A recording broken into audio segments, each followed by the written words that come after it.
since most of you watched to watch Caitlin Clark carry the league on her back this season. She's officially had enough. Yes, she's leaving for good. Can you honestly blame her for this?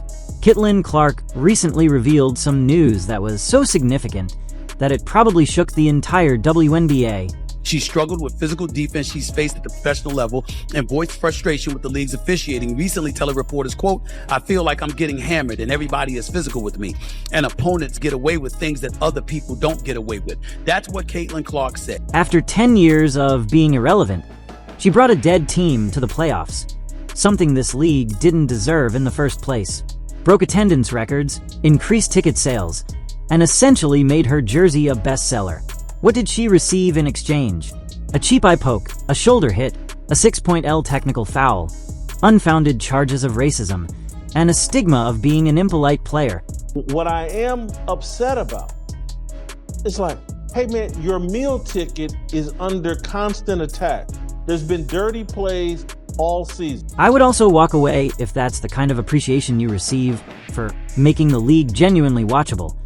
But do you know what truly broke her? What motivated her to reveal this shocking information now? And what she said that made it obvious she was done with it all? Allow me to give you the whole story. Those guys, they're the racists, when really, y'all are the racists. The people coming up with excuses to hate Caitlin Clark and the new fan base that she brought. You could see it coming a mile away, though. Caitlin Clark's heartbreak peaked when the Indiana Fever were eliminated from the playoffs in a heartbreaking loss to the Connecticut Sun. But her displeasure had been growing for weeks. She's just not built for the physicality of this league. Yeah, and she's not quick enough to get away from the physicality. With a score of 87-81, Clark was playing as if her life depended on it, scoring 29 points, dishing out 10 assists, and grabbing 7 rebounds in an attempt to lead her team to victory on her own. However, her teammates chose to take a nap instead, and while Clark was out there looking like a one-woman army, her squad was stumbling around, missing shots, and making rookie mistakes. This kid's on the wrong team. She's got the wrong skill set to handle the physicality of that league, and she's a rookie. Let's start with Tammy Fagbennell. Her performance was practically a horror show. She made boneheaded mistakes like a shot clock violation at the worst possible moment when the Fever needed to gain momentum. When she wasn't standing around looking lost, she was going 0 for 3, returning the ball to the Sun as if it were a Samhain.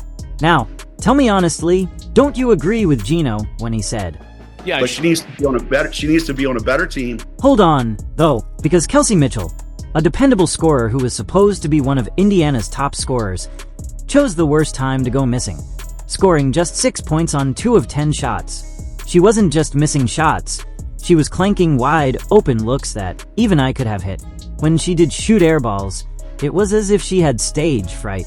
Caitlin Clark was assaulted yesterday in her very first playoff game in the WNBA. It was painful to watch everything fall apart around Clark while she was playing her heart out. Every time she made a clutch 3 or pulled off an incredible play, her teammates would simply trip over their own feet, hand the ball back to the Sun, and give Clark that helpless look like, "Oops, my bad." You could see it in her body language every time she missed a shot or made a turnover. It was like a punch to the gut. It's not like she didn't show up. She played 40 minutes of nonstop, intense. It's important that we point this out.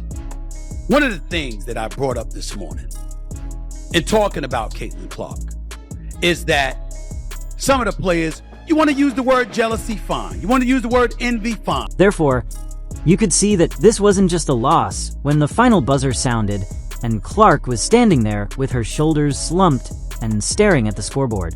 It was a realization and a wake-up call that no matter how hard she tried, no matter how many shots or plays she made, it wouldn't be enough without a squad that could truly support her. It wasn't just the end of a playoff run. It was the end of her patience. If Caitlin Clark is the quote-unquote savior, if she's the golden girl, milk it! Reality is knocking on the door of the porta potty. The truth is finally coming to the light. The same light that is going to be dimming here in about 12 hours when Caitlin Clark is eliminated from the playoffs. The most exciting rookie the WNBA has ever seen, Caitlin Clark, is packing her bags and declaring she's leaving the league and heading to Europe. Can you really blame her after the constant nonsense?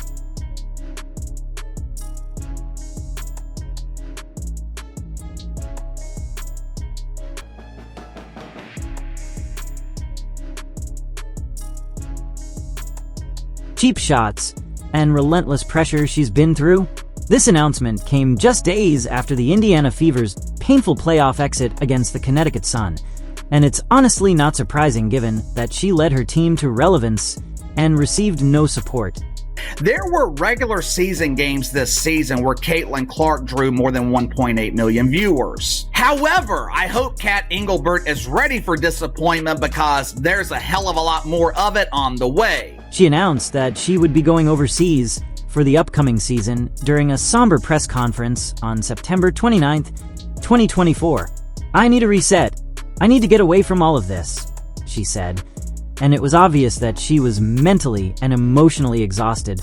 She also called out the league for its poor officiating, lack of protection from dirty plays, and the constant criticism she received both on and off the court. It was as if she was laying it all out there, saying, "Yeah, I'm leaving because you guys made this place unbearable." Let's put this in its proper perspective. When I think about Caitlin Clark, the operative word that comes to my mind is gratitude. However, everyone must realize that this is a financial and public relations catastrophe for the entire league, not just a setback for Indiana. From the moment Clark took the floor in May, viewership and ticket sales skyrocketed, and Indiana Fever games abruptly became must-see events. It wasn't just a rookie season. The Indiana Fever, all right, with Caitlin Clark, led the league in attendance both home and on the road. Fever averaged 17,000. During her rookie season, ticket sales skyrocketed by an absurd 60%, and every arena she played in was packed to the rafters. Clark alone attracted over 500,000 fans to watch her play. One rookie brought in 500,000. Let that sink in. She wasn't just a player. She was the main attraction and the driving force behind the league's unexpected rise in popularity. The most dominant team in the league, they can't draw 500,000 viewers for a playoff game. Atlanta Dreamers and the New York Liberals. Again, the Liberals, they supposedly have stars. Remember when ESPN claimed that the Liberals had the new big three? Dreamers, Liberals, 410,000 viewers. The other game was the Phoenix Masculines and the Minnesota Lynx. And it goes beyond seats and bums. Clark was a merchandise manufacturer. As soon as her jersey hit the stores, sales of Sal's, who had been dead in the water for years, skyrocketed. By August 2012, her jersey was the best-selling item in league history, surpassing even legends like Sue Bird and Diana Taurasi. Gainbridge Fieldhouse, Indiana's home court, transformed from a ghost town to the most sought-after event in town, with customers paying $200 for courtside tickets alone. In addition to creating history, Clark was generating revenue for the WNBA. But if you're not delivering the product and you're not making the revenue and you're not, giving people the entertainment that they want, then you're not going to make any money and your league is going to suck. Now that Clark is traveling to Europe, everything has vanished, and the WNBA is on the verge of financial collapse. Take a look at the numbers. Indiana's average attendance in 2023 was a pitiful 3,000 per game, but after Clark joined in 2024, it shot up to 15,000 per game, a staggering 400% increase, all thanks to her. Her presence alone brought in over $5 million in ticket sales during the regular season, without her having to say goodbye to those figures. This is the loss of a golden goose, not simply a star. She's the golden goose. The WNBA had never seen numbers like this before. Clark's games were drawing more spectators than games that the league used to rely on to boost attendance, including those with superstars like Breanna Stewart, Anna Wilson, or Sabrina Ionescu and Kelsey Plum. Alyssa Thomas was virtually yelling to the heavens that Clark's popularity is solely due to racial biases. Yet after all of this, do you know what she got? Start counting on your fingers. I'm simply saying the issue is about marketing versus basketball. The merits of playing basketball compared to the merits of bringing marketing into the equation to influence potential decisions. She claims that the only reason people are obsessed with Clark is because she is a white girl dominating a sport that is primarily dominated by black players. Pardon me, but I guess scoring 35 points per game and breaking records all over the place is now meaningless. Honestly, it's been a lot of nonsense. I think in my 11-year career, I've never experienced the racial comments from the Indiana Fever fan base. We had her face on a serious matter that happened in this world, and it's unacceptable, honestly.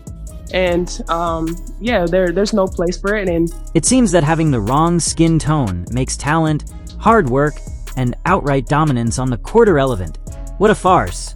It's an attack on Caitlin Clark. Caitlin Clark's the wrong face for this league because her fans are so racist. Where have I heard this argument before? Oh, Donald Trump may be fine, but the MAGA people, they're terrible. They're the deplorables. However, that was only the beginning. During the first game of the playoffs, D9, Carrington went to a whole new level of dishonesty by not only fouling Clark, but also poking her in the eye, temporarily blinding her. She's got 14,000 followers. And it's really easy to ignore, and most people don't know who she is in the sports world. The only reason why people even know who she is because of Caitlin Clark. And she still only got 14,000 followers on Twitter. She doesn't have much of a brand. And guess what? The referees didn't call a single foul. Carrington is strutting around as if she didn't just convert the game into a low-budget wrestling battle, while Clark is staggering around as if she's just been hit with pepper spray. And this woman swats at the basketball and somehow decides to turn her hand down and her fingernails and jab them right into the eye of Caitlin Clark. No foul call. No refs stopping the game to go look. Is this a flagrant? None of that. Just everybody moved on. Candace Carter joined Carrington in this twisted game, so she started working on Clark's ribs with cheap, devious shots that ought to have immediately expelled her. Your biggest star, your meal ticket, the reason why you have relevancy, just got stabbed and assaulted and nothing. While Carter is throwing elbows like it's an MMA battle, and Clark is out there gasping for air like she just ran up Mount Everest, the referees are probably too preoccupied with scrolling through Instagram to notice a single whistle. That was on purpose. Is Caitlin Clark making too much of it? Is she exaggerating it, trying to get the call? You can think both things. You can think, hey, this is on purpose and it's a dirty play. But you could also think, is Caitlin Clark making too much of this? And as if the physical blows weren't enough, there are also verbal jabs being made. In the end, it wasn't the physical toll or the playoff losses that broke her, according to Cheryl Swoop's great analysis, which essentially accuses the whole WNBA fan base of liking Clark only because she has that blonde, blue-eyed All-American beauty. What I am upset about is like, hey man, your meal ticket is under constant attack. There's been dirty plays all season. Because it's Caitlin Clark and she... It was just plain petty. She hasn't purchased her tickets yet, but the idea that she should relocate to Europe just occurred to her, and in all honesty, it's probably the best decision she could make at this time. The relentless targeting, the way every foul against her was treated like an afterthought, and the fact that she got hammered for breathing too hard.